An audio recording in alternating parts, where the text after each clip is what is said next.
Chapter 6. Clerval then put the following letter into my hands. It was from my own Elizabeth. My dearest cousin, you have been ill, very ill, and even the constant letters of dear kind Henry are not sufficient to reassure me on your account. You are forbidden to write, to hold a pen, yet one word from you, dear Victor, is necessary to calm our apprehensions. For a long time I have thought that each post would bring this line, and my persuasions have restrained my uncle from undertaking a journey to Ingolstadt. I've prevented his encountering the inconveniences and perhaps dangers of so long a journey, yet how often have I regretted not being able to perform it myself. I figure so myself that the task of attending on your sick bed has devolved on some mercenary old nurse, who could never guess your wishes, nor minister to them with the care and affection of your poor cousin. Yet that is over now. Clerval writes that indeed you are getting better. I eagerly hope that you will confirm this intelligence soon in your own handwriting. Get well and return to us. You will find a happy, cheerful home and friends who love you dearly. Your father's health is vigorous, and he asks us to see you, but to be assured that you are well, and not a care will ever cloud his benevolent countenance. How pleased you would be to remark the improvement of our Ernest. He is now 16 and full of activity and spirit. He is desirous to be a true Swiss and to enter into foreign service, but we cannot part with him, at least until his elder brother returns to us. My uncle is not pleased with the idea of a military career in a distant country, but Ernest never had your powers of application. He looks upon study as an odious fetter. His time is spent in the open air, climbing the hills or rowing on the lake. I fear that he will become an idler unless we yield the point and permit him to enter on a profession which he has selected. Little alteration, except the growth of our dear children, has taken place since you left us. The blue lake and snow-clad mountains, they never change, and I think our placid home and our placid on our contented hearts are regulated by the same immutable laws. My trifling occupations take up my time and amuse me, and I am rewarded for my exertions by seeing none but happy, kind faces around me. Since you left us, but one change has taken place in our little household. Do you remember on what occasion Justine Mortiz entered our family? Probably you do not. I relate her history, therefore, in a few words. Madame Mortiz, her mother, was a widow with 4 children, of whom Justine was the third. This girl has always been the favorite of her father, but through a strange perversity, her mother could not endure her, and after the death of M. Mortiz, treated her very ill. My aunt observed this, and when Justine was 12 years of age, prevailed on her mother to allow her to live at our house. The republican institutions of our country have provided simpler and happier manners than those which prevail the great monarchies that surround it. Hence there is a less distinction between the several classes of inhabitants in the lower orders, being neither so poor nor so despised. Their manners are more refined and moral. A servant in Geneva does not mean the same as a servant in France, in England. Justine, thus received in our family, learned the duties of a servant, a condition which, in our fortunate country, does not include the idea of ignorance and a sacrifice of the dignity of the human being.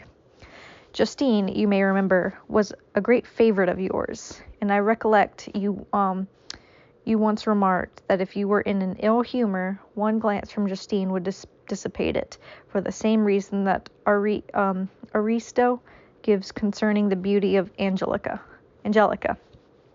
She looked so frank-hearted and happy. My aunt conceived a great attachment for her, by which she was induced to give her an education superior to that which she had first intended. This benefit was fully repaid. Justine was the most grateful little creature in the world. I do not mean that she made any professions. I never heard one pass her lips, but you could see by her eyes that she almost adored her protectress. Although her disposition was gay and in many respects inconsiderate, yet she paid the greatest attention to every gesture of my aunt. She thought her model of all excellence and endeavored to imitate her phraseology and manners, so that even now she often reminds me of her.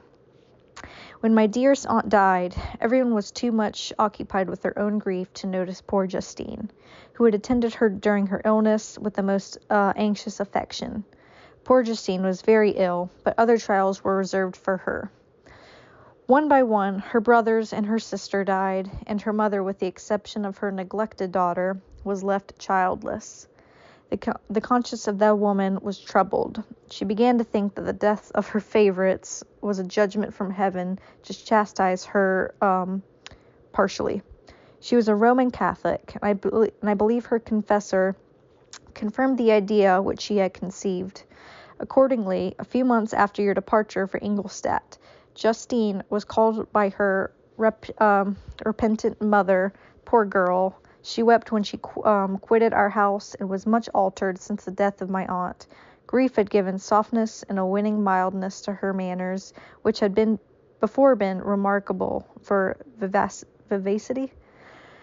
Nor was her residence at her mother's house of a nature to restore her gaiety.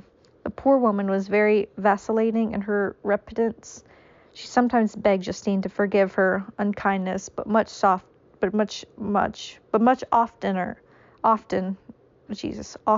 accused her of having caused the deaths of her brothers and sister. Jesus Christ, so fucked up. Perpetual fretting at length threw Madame Ortiz into a decline, which at first at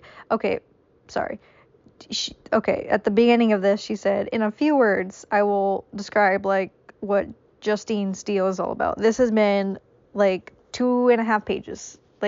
Bro. Perpetual fretting at length drew Madame Ortiz into a decline, which at first increased her irritability, but she is now at peace forever. She died on the first approach of cold weather, at the beginning of this last winter. Justine has returned to us, and I assure you I love her tenderly. She is very clever and gentle, and extremely pretty. As I mentioned before, her mien and her expressions continually remind me of my dear aunt. I must also say a few words to you, my dear cousin, of little darling William. I wish you could see him. He is very tall of his age, with sweet laughing blue eyes, dark eyelashes, and curling hair. When he smiles, 2 little dimples appear on each cheek, which are rosy with health. He has already had 1 or 2 little wives, but Louisa Byron is his favorite, a pretty little girl of 5 years of age. Now, dear Victor, I dare say you wish to be indulged in a little gossip concerning the good people of Geneva. The pretty Miss Mansfield has already received the congratulatory visits on her approaching marriage with a young Englishman, John Melbourne-esque. Her ugly sister, Manon, married M. Duvillard, the rich banker, last autumn. Your favorite schoolfellow, Louis Manior, has suffered several misfortunes since the departure of Clerval from Geneva, but he has already recovered his spirits and reported to be on the point of marrying a very lively, pretty Frenchwoman, Madame Tavernier. She is a widow and much older than Manor, but she is very much admired and a favorite with everybody.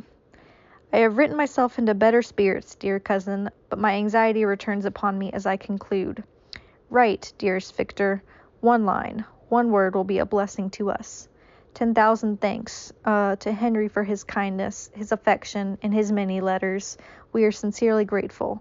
Adieu, my cousin. Take care of yourself, and I entreat you to write.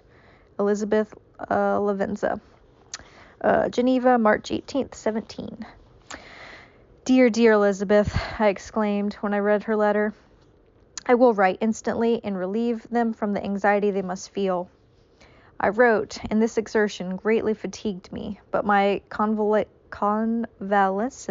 had commended and proceeded regularly. In another fortnight I was able to leave my chamber.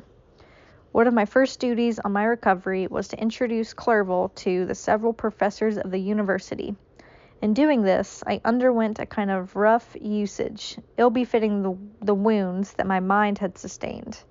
Ever since the fatal night, the end of my labors, and the beginning of my misfortunes, I had conceived a violent antipathy, even to the name of natural philosophy. When I was otherwise quite restored to health, the sight of a chemical instrument would renew all of the agony of my nervous symptoms. Henry saw this and had removed all my apparatus from my view. He also changed my apartment, for he perceived that I had acquired a dislike for the room which had previously been my laboratory. Oh. But these cares of Clerval were made of no avail when I visited the professors. M. Waldman inflicted torture when he praised, with kindness and warmth, the astonishing progress.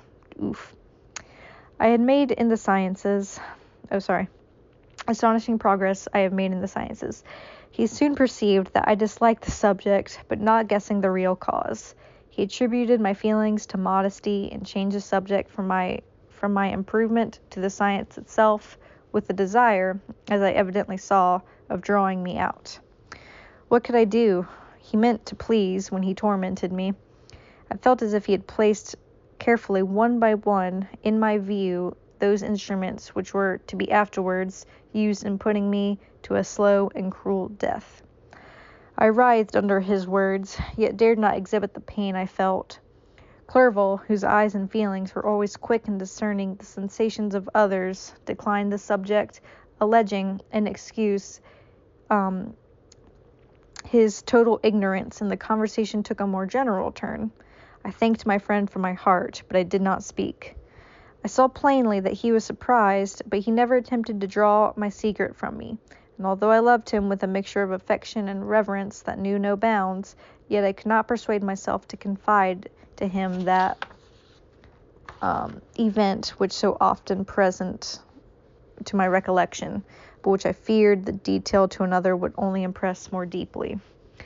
M. Krempe was not equally docile, and in my condition at that time of almost insupportable sensitiveness, his harsh, blunt encomiums gave me even more pain than the benevolent approbation of M. Waldman. "Didn't the fellow?" cried he. "Why, M. Clerval, I assure you he has outstriped us all. Aye, stare if you please, but it is nevertheless true. A youngster who, but a few years ago, believed in Cornelius Agrippa as firmly as in the gospel, has now set himself at the head of the university, and if he is not soon pulled down, we shall all be out of countenance. Aye, continued he, observing my face expressive of suffering. M. Frankenstein is modest and excellent quality of a young man. Young men should be defendant of themselves, you know, M. Clerval. I was myself when young, but he wears out in a very short time."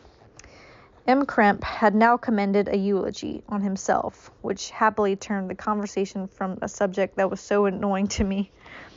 Clerval had never sympathized in my taste for natural science, and his literary pursuits differed wholly from those which had occupied me. He came to the university with the design of making himself complete master of the Oriental languages, as thus he should open a field for the plane of life he had marked out for himself. Resolved to pursue no inglorious career, he turned his eyes toward the east, as affording scope for his spirit of enterprise. The Persian, the Arabic, the Sanskrit languages engaged his attention, and I was easily induced to enter on the same studies. Idleness had ever been irksome to me, and now that I wished to fly from reflection and hated my former studies, I felt great relief in being the fellow pupil with my friend, and found not only instruction but consolation in the works of the Orientalists. I did not, like him, attempt a critical knowledge of their dialects, for I did not contemplate making any other use of them than temporary amusement. I read merely to understand their meaning, and they well repaid my labors. Their melancholy is soothing, and their joy elevating to a degree I never experienced in studying the authors of any other country. When you read their writings, life appears to consist in a warm sun and a garden of roses, in the smiles and the frowns of a fair enemy, and the fire that consumes your own heart. How different from the manly and heroically poetry of Greece and Rome. Summer passed away in these occupations, and my return to Geneva was fixed for the latter end of autumn. But being delayed by several accidents, winter and snow arrived, and the roads were deemed impassable, and my journey was retarded until the ensuing spring. I felt this delay very bitterly, for I longed to see my native town and my beloved friends. My return had only been delayed so long from an unwillingness to leave Clerval in a strange place before he had become acquainted with any of its inhabitants.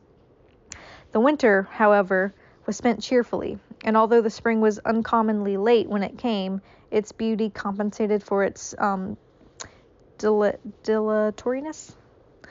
The month of May had already commenced, and I expected the letter daily, which was to fix the date of my departure, when Henry proposed a pedestrian tour in the environs of Ingolstadt, that I might bid a personal farewell to the country I had so long inhabited.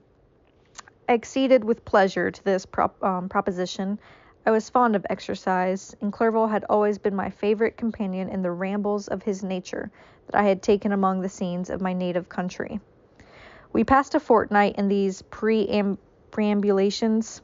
My health and spirits had been restored, and they gained additional strength from the salubrious air I breathed, the natural incidences of our progress, and the conversations of my friend. Study had before secluded me from the intercourse of my fellow creatures, and rendered me unsocial. But Clerval called forth the better feelings of my heart. He again taught me to love the aspect of nature and the cheerful faces of children. Excellent friend, how sincerely did you love me and endeavor me to elate my mind until it was on a level with your own. A selfish pursuit had cramped and narrowed me until your gentleness and affection warmed and opened my senses. I became the same happy creature who a few years ago, loved and beloved by all, had no sorrow or care. When happy, inanimate nature had the power of bestowing on me the most delightful sensations, a serene sky and verdant fields filled me with ecstasy. The present season was indeed divine. The flowers of spring bloomed in the hedges, while those of summer were already in bud. I was undisturbed by thoughts which during the preceding year had pressed upon me, notwithstanding my endeavors to throw them off with an invincible burden. Henry rejoiced in my gaiety and sincerely sympathized in my feelings. He exerted himself to amuse me, while he expressed the sensations that filled the soul. The resources of his mind on this occasion were truly astonishing. His conversation was full of imagination, and very often in imitation of the Persian and Arabic writers. He invented tales of wonderful fancy and passion. At other times, he repeated my favorite poems or drew me into arguments which he supported with great integrity. We returned to our college on a Sunday afternoon. The peasants, were dancing, and everyone we met appeared gay and happy. My own spirits were high, and I bounded along with feelings of unbridled joy and hilarity.